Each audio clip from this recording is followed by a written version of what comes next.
All right, so hello, everyone. Welcome back to Nicole Myths, Astrology and Tarot. This is the full moon in Capricorn, Goodbye Shadow readings. All right, for those of you who are not familiar with the secret code names, they're purchased by individuals via my Etsy shop. The link for that is in the description. All right, they're purchased by individuals. Once they do, I let them know, hey, I got you, and your secret code name is, in this case, it is Jack Skellington. All right, so this is their personal reading. They know Jack Skellington is their reading.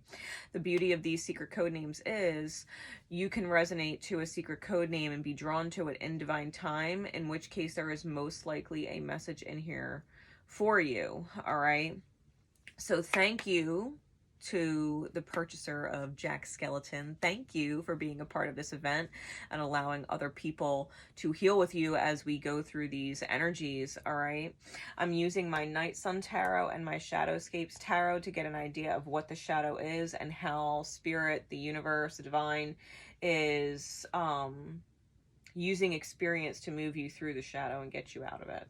All right, so we are going to get right into it. Spirit, please, for secret codename Jack Skellington and those who would resonate to it in divine time, what is the shadow that we are saying goodbye to? What is the shadow?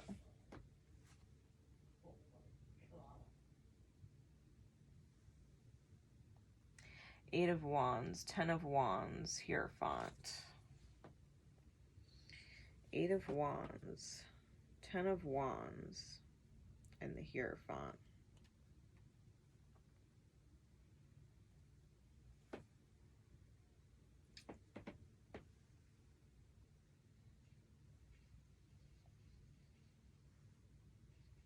It's interesting. We've got Mercury in Sag, Saturn in Sag, and Taurean energy. You may have a Saturn-Mercury in Sag conjunction.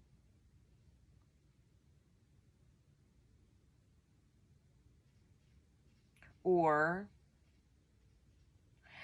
really exhibit those qualities. Okay, so as I'm pulling the insight as to what this looks like, Mercury in Sag has a very blunt and honest way of speaking the truth because they see a greater potential and can't help but express what they feel is blocking someone else from being their best. Okay. Saturn in Sag, Saturn in Sag, depending on what else is around it, it's being bound by divine order to the truth. Okay, it's being bound by order to the truth.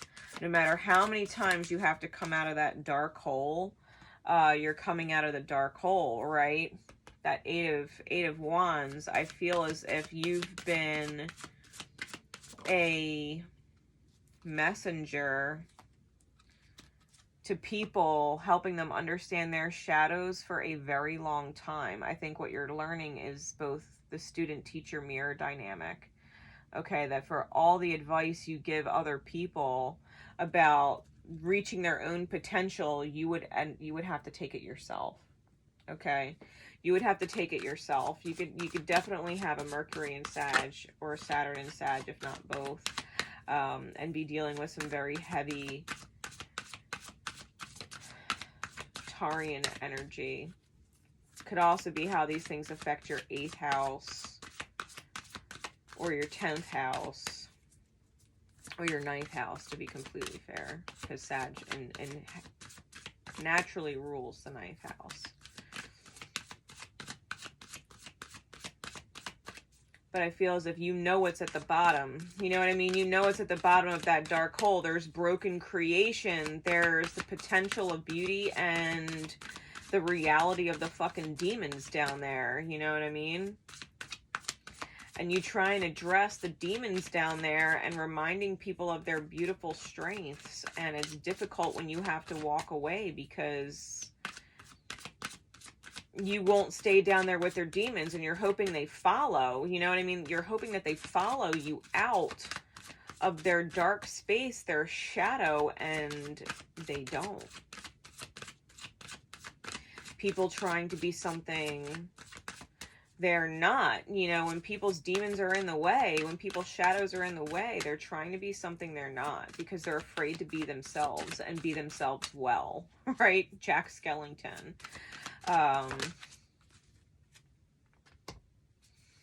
When you really, I feel like you might have a hard time. You might have a hard time taking the advice you give because you do see the potential in people. It might be both difficult and unfortunately easy for you to walk away from people. Like, you don't want to. And I feel like maybe even in the reality, like it's easy to walk away physically, but it's more difficult to walk away spiritually, because once you are connected in soul to someone, it's hard to disconnect yourself from that soul. You know what I mean? Because you want to see their healing, and it bothers you that they're still down in the dark space and you had to leave them there. We got the Hierophant twice. Hierophant with the Wheel of Fortune, right? Jupiter Sagittarian energy again.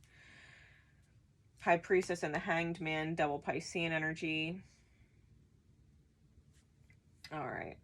King of Cups on the bottom. Ten of Swords on the top.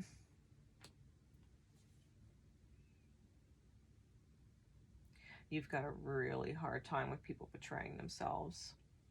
You've got a really hard time bottling your hurt.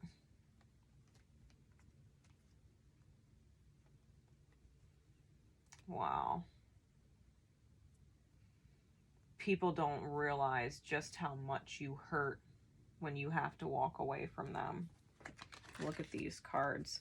We've got the King of Cups with the Three of Swords, the Justice card, the Seven of Swords, the Eight of Swords, like these trapped swans, right? These trapped swans in these cards. This is the Grace and Flow, the stabbed swan with the Three of Swords.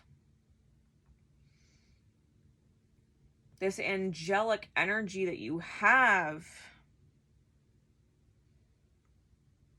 You have there is so much depth. You might come off cold when you cut people off, and it's because you have to be cold. You have to be cold. But you're not cold at all. The love you have for people, my God. You hate having to walk away. You hate it. You hate it. You understand and see the opportunity that people have when you enter into their life. You know you're a healing agent. You know you're a justice bringer. You know you create divine opportunity for people to either weigh the scale in their favor or not. To turn the wheel in their favor or not.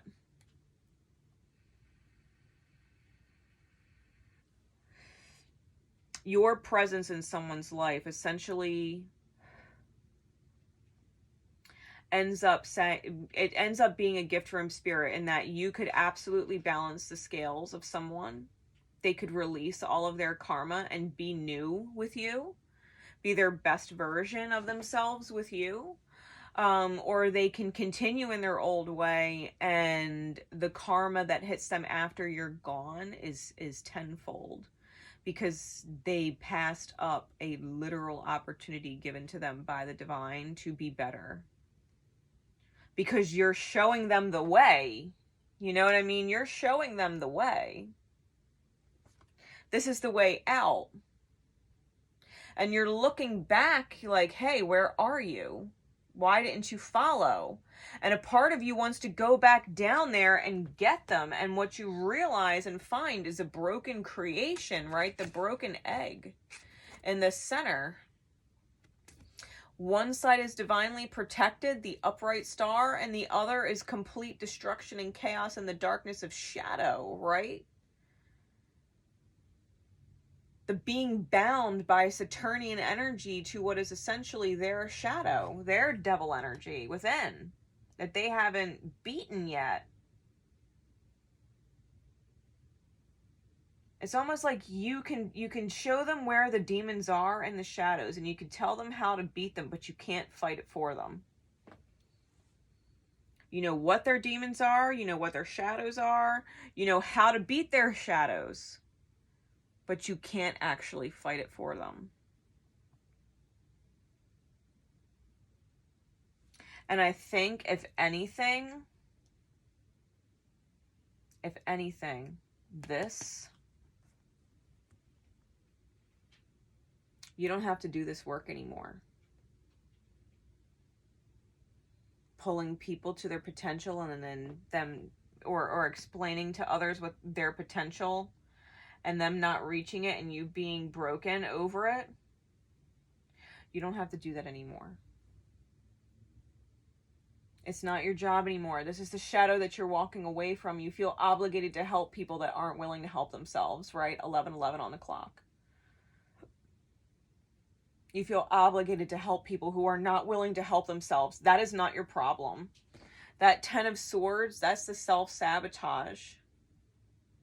That's the self-sabotage on the top of the deck.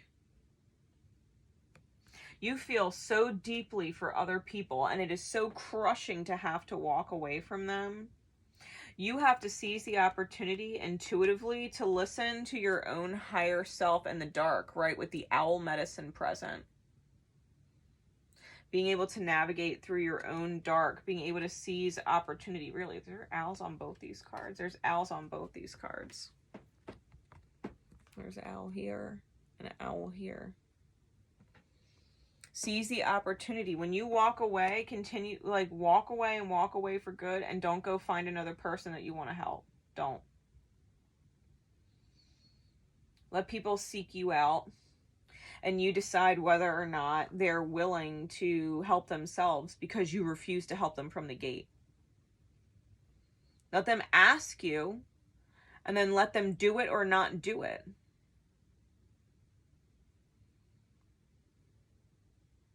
The Page of Wands, clarified by the Five of Pentacles. Because we have the Hanged Man, right? The Hanged Man with the Six of Swords, and then the Page of Wands with the Five of Pentacles. It's really painful for you. Like, this reiterates it again. You having to reinvent yourself with the Page of Wands and feel like you've had to abandon ship, or feeling like the universe or God or spirit has abandoned you because you can't find someone healed. It's because you haven't quite healed yourself yet from feeling obligated to deal with these wounded people. That's your wound, feeling obligated to deal with these wounded people. You have to marry yourself and commit to yourself. You have to be able to move forward on that swan that keeps getting stabbed, because the swan is you. You're the swan. You've got to allow the swan, that energy, to carry your heart space, your angelic self away. You've got to allow the swan to help you do that.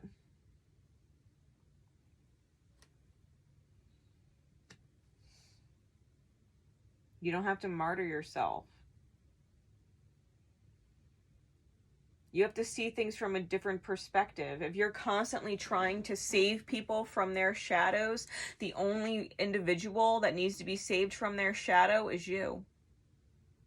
In the divine mirror of things, you're the only one who needs saving from their shadow. You're trying to save everybody else, and they're not ready because you need saving and you're not ready. You're not ready to save yourself.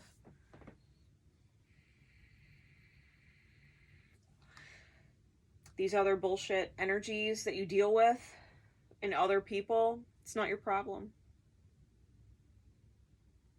You got to be able to free yourself from this and not go back down there to see why they didn't follow. You got to stop being curious about what's down inside the hole. Because there were steps taken down that hole in the first place. No one's trapped down there. It's easy to get out. People can get out if they want. You got to stop going down holes. You got to stop going down holes.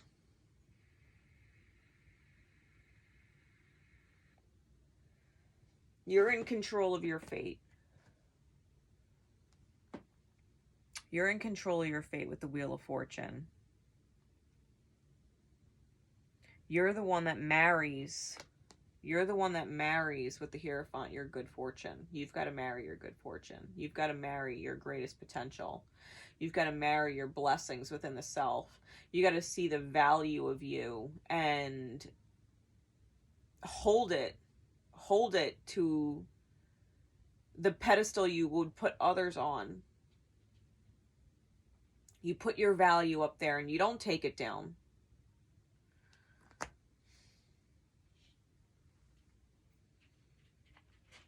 Really, the Hierophant twice.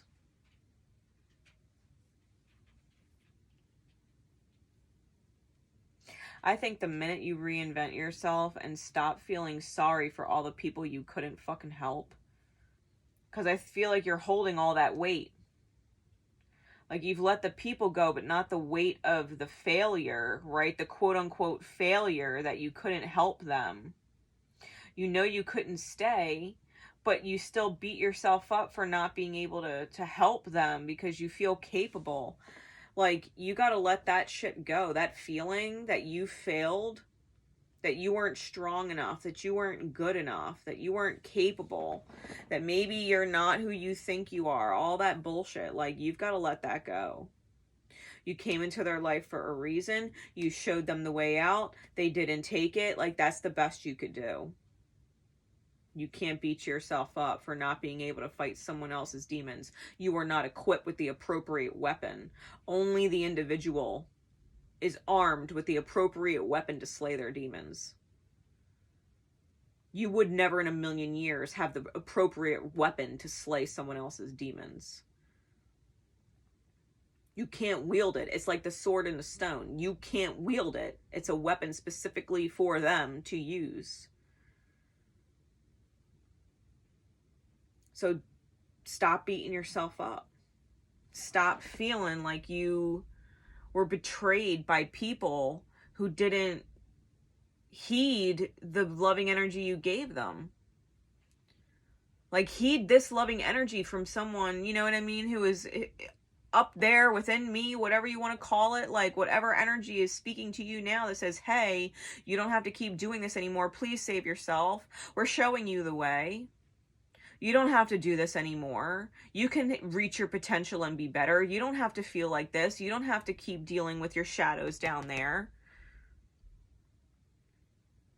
This is spirit trying to say, hey, walk out your own fucking hole. You've got the weapon to battle your own demon. And in this case, the weapon is your feet walking up out the hole and leaving them down there. You don't go back to your shadow. It can fucking stay in the hole. You're not going in there. You're not dealing with your shadow anymore. It's not a sword. It's not a battle. It's not a fight. It's literally walking away. Never again. Never again am I going back in that hole. I'm never going to feel bad for someone who doesn't want to save themselves ever again. If I'm called to be in someone's life for a temporary amount of time, so be it. If I'm called to be in someone's life for a permanent amount of time, so be it. It's because they're either lifting me up and bettering my energy and vice versa, or they're not. It's either equal energy exchange or it's not. You've got 3 10s here. 3 5s here.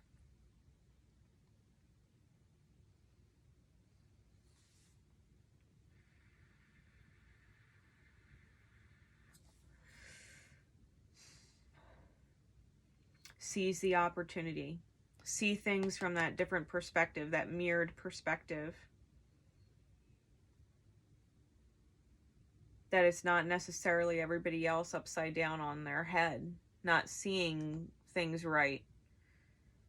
It might have been you. You don't have to martyr yourself.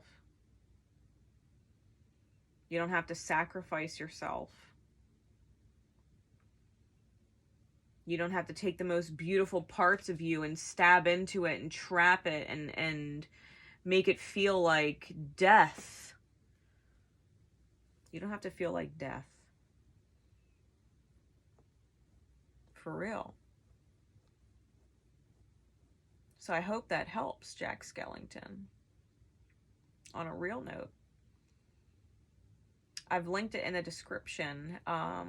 The video Crushing Snakes by Crowder. It was the inspiration for the cover photo for these readings. I would suggest taking a listen. Until next time, guys, this is Grace Nicole Myths signing out. Love you much. Thank you again. Leave a comment if it resonated. Drop a like if you haven't already. And I will see you next time. Take care.